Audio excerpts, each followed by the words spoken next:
I know it may seem like I'm planning this, but I swear to God, I'm not. After in my previous videos, I was complaining about the hot weather and using that as an excuse not to film the cars from the outside. Well, today it's raining cats and dogs, and I already did a shoot in the rain and I'm totally wet, so I have to film this video for my English channel. Once again, fully from behind the wheel. So I hope you guys can forgive me for that.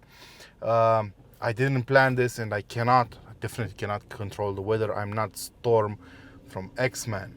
But the car I am driving today is quite interesting, and I did want to share my thoughts about it because not only is it a very good offer from Renault, especially for those looking for an electric car, but it is also the winner of the coveted Car of the Year award here in Europe. Yes, this is the 2024 Car of the Year according to the jury that decides this sort of stuff. I don't know exactly who they are. They are journalists from a number of countries, and I do participate in some competitions of that sort over here in Romania, but not in that one. So I do know how complicated it may be at times to choose such a winner, an overall winner, considering how many options we have on the market today and how varied our needs are, the customers' needs are. Well, the Renault Scenic managed to do that just like its original predecessor did back in 1996. Because if you've followed the automotive space, you know that the Renault Scenic wasn't an SUV before. It was an MPV from the get-go. It was designed and launched as a concept in the 90s, and the name was basically an acronym standing for safety concept encompassed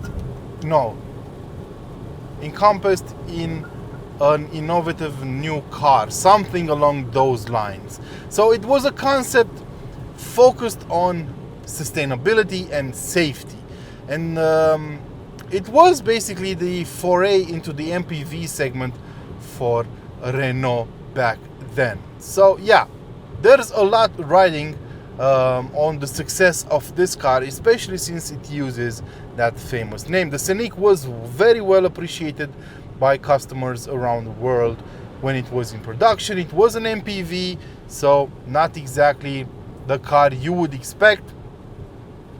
Especially, it was an MPV and it had some very interesting concepts embedded into it. For example, from the get-go, it was supposed to be a very efficient car with a focus on sustainability, so it used a lot of recycled materials.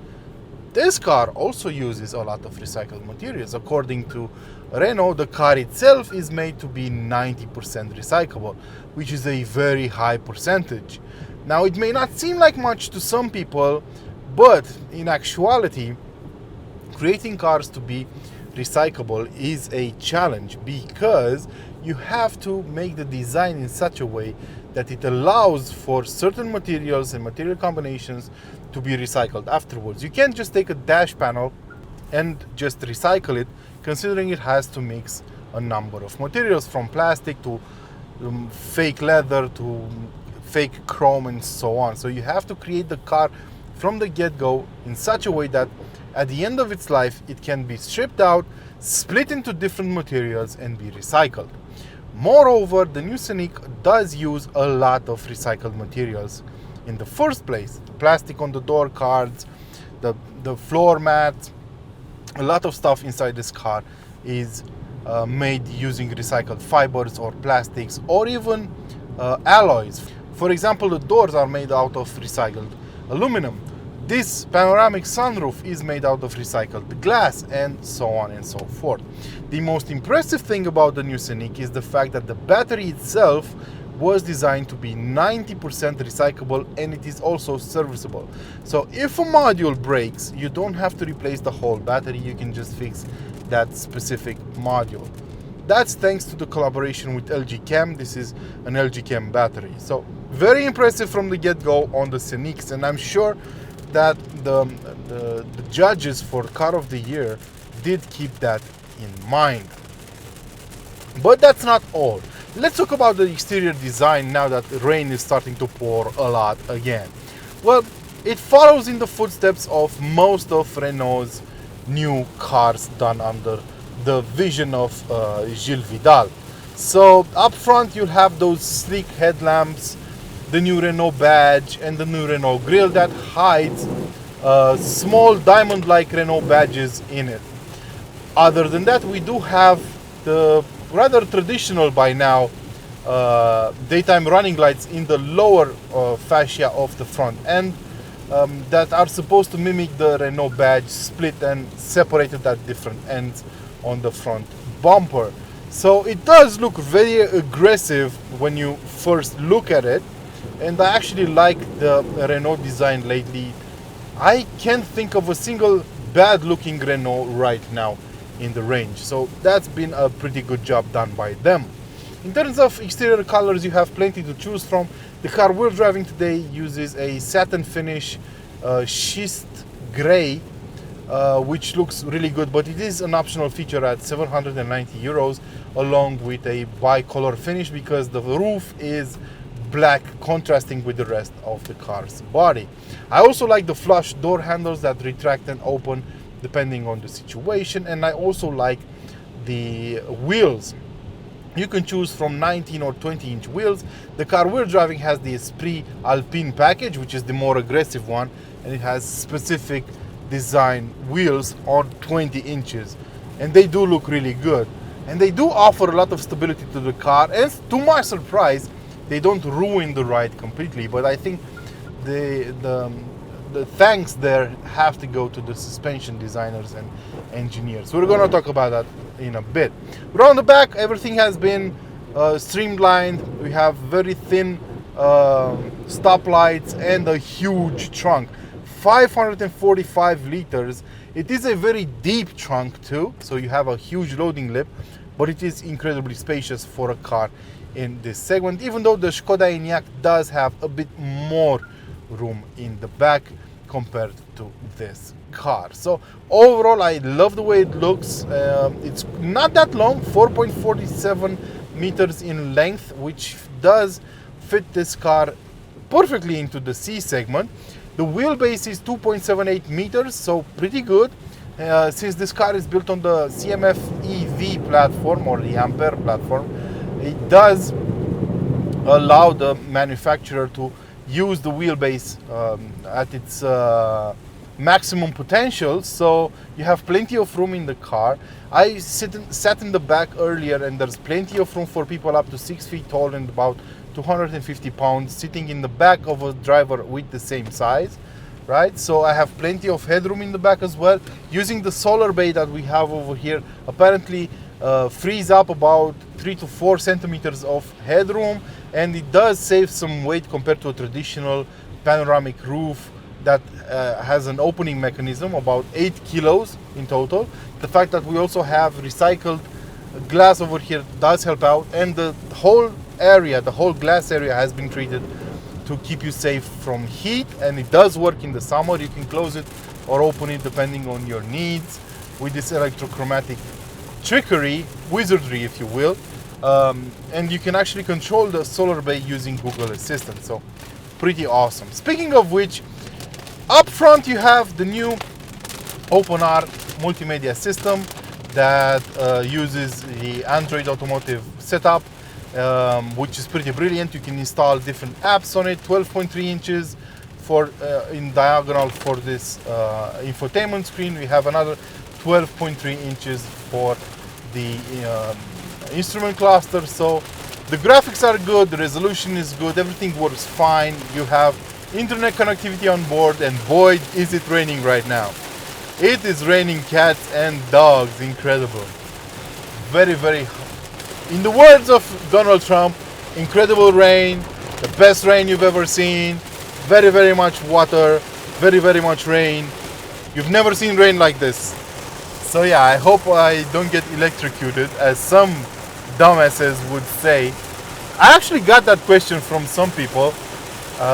They were wondering if you get electrocuted when you're driving through high water with this car. Not only you don't get electrocuted, but unlike internal combustion engines, you don't ruin your car because this car does. Electric motors don't suffer from hydrolock, so yeah, they are not affected by water whatsoever or by oxygen. They don't need oxygen to function. What I do like the most about this car is the way it drives. So you have two powertrains available, one with 170 horsepower and 60 kilowatt hours in the battery, and one with 220 horsepower and 87 kilowatt hours. And 87 kilowatt hours is a lot for an electric car. Mind you, that's huge for a C-segment crossover volume car, because this is not a premium car. On premium car you can expect bigger batteries, but not necessarily on volume models. This car impresses simply by the fact that it has such a huge battery available. Now, according to Renault, this should offer you a range of over 600 kilometers with a single charge. To my surprise, I actually managed to get over 600 kilometers of range with a single charge. And that definitely impressed me a lot. Now, I did my usual real-life range test with this car. If you've been following my page, you probably already know how I do them. So I drive 100 kilometers in the city to see just how the energy consumption lines up to the official numbers. When I do that though, I take breaks, I let the car cool down, I allow it to heat up again and so on, so that I'm trying to mimic a real life scenario, because not a lot of us are driving for 100 kilometers around town in one stint. So I'm taking breaks to mimic a real life situation. And I got an energy consumption of around 16 kilowatt hours per 100 kilometers covered, which is translating into a real life range of about 530 kilometers with a full charge, which is brilliant in my book. Then I hopped on a series of B roads where the average speed was 70 kilometers an hour, and I got an average energy consumption of about 14 and a half kilowatt hours, and that means you could squeeze about 630 kilometers of range out of a full charge, which is pretty damn impressive. Then I hopped on the highway, where I noticed that at 130 kilometers an hour the energy consumption went up to about 19 and a half towards 20 kilowatt hours per 100 kilometers covered. That should give you a range of about 400 kilometers with a full charge, which is once again pretty impressive. So overall, during my time with the car, the average energy consumption was and is 16.8 kilowatt hours per 100 kilometers covered, which is not bad whatsoever. I didn't use eco mode, I didn't cut on the AC, I just used the car as I would every day and as I would use an internal combustion version as well. So no favors were done to make this car look better than it really is in any way, shape or form. As for the charging, well, the 60 kilowatt hour version has a maximum charging power of 130 kilowatts, while this one tops out at 150. But that's not the important number you should look at. You should look at the charging curve. And from previous experiences with Renault cars, the charging curve is pretty good, so they do charge up really fast. Renault says from 10% to 80% in about 26 minutes, so that's pretty good. You're only going to care about that on longer trips, not when you're using it around town. That's where charging speed actually matters.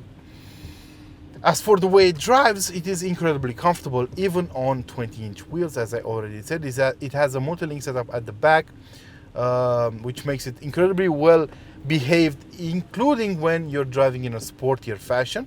So yeah, you can actually have fun with this car. I can't really show you right now because I'm almost stuck in traffic, but it is very fun to drive. It isn't zippy off the line, just like any other electric car. Those 300 Newton meters of torque are delivered instantaneously to the front axle, and the car will do 100 kilometers an hour from standstill in about 8.4 seconds. So it's not gonna be a neck breaker, but you don't really need a neck breaker, do you? You need a comfortable car, an efficient car, and a spacious one, if you ask me. And the Scenic does deliver on all of those fronts. What I don't like about it is just how sensitive the go faster pedal is. Even in comfort mode, you have to really get adjusted to it. I don't like the brake pedal that much because it is very mushy in the first part of the travel, and once it hooks up and the mechanical brakes kick in, because you do have regenerative braking on this car, just like you would on any car with an electric motor on board, they kick in kind of abruptly, so you have a very different feel depending on the pedal travel. So in the first part of the pedal travel, it's very mushy, that you don't really feel anything, and you shouldn't really use it anyway, because you have these pedals behind the wheel that allow you to adjust the regenerative braking. You don't have one pedal drive though, which is a shame. One pedal drive means you have such strong regenerative brakes that they can bring you to a complete halt. That doesn't happen over here. The last few meters you have to press on the brake pedal yourself. So it has a very weird feel overall, the brake pedal, I mean. I do like the steering. It's very direct. You don't have a lot of feedback, but it is incredibly direct, and I think that contributes to the way this car feels whenever you're driving in a sportier fashion. I thoroughly enjoy driving this car, and I especially appreciate the suspension, which is very comfortable, does nullify every bump in the road rather brilliantly, and it is incredibly quiet, even though we are riding on 20-inch wheels.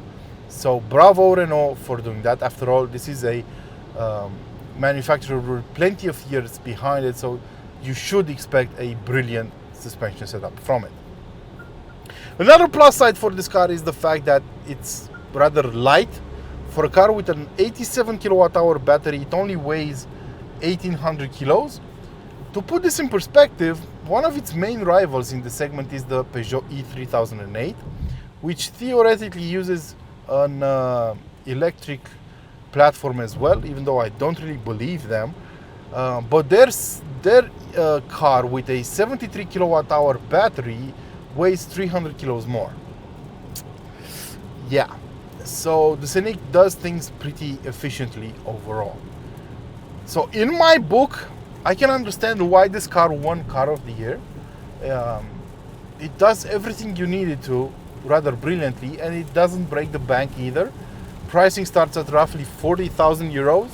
Depending on the spec and so on, you could go over 50,000 euros, depending on the spec and the battery and the powertrain. I absolutely loved this car, and I think it's one of the best electric cars you can buy today. I actually voted it the best electric car in Romania during a competition where I was the judge earlier this year. So I am very impressed by what Renault managed to achieve over here. As for the rivals, I already mentioned a couple of them. So it's the Skoda Enyaq, the Volkswagen ID4, the Ford Mustang Mach-E, the Tesla Model Y, of course, and many others like the Subaru Solterra, Toyota BZ4X, and so on. I am rather curious to hear what your thoughts are about it, though, in the comment section below. And until next time, don't forget to like, share, and of course subscribe to this channel to keep it alive. Ciao.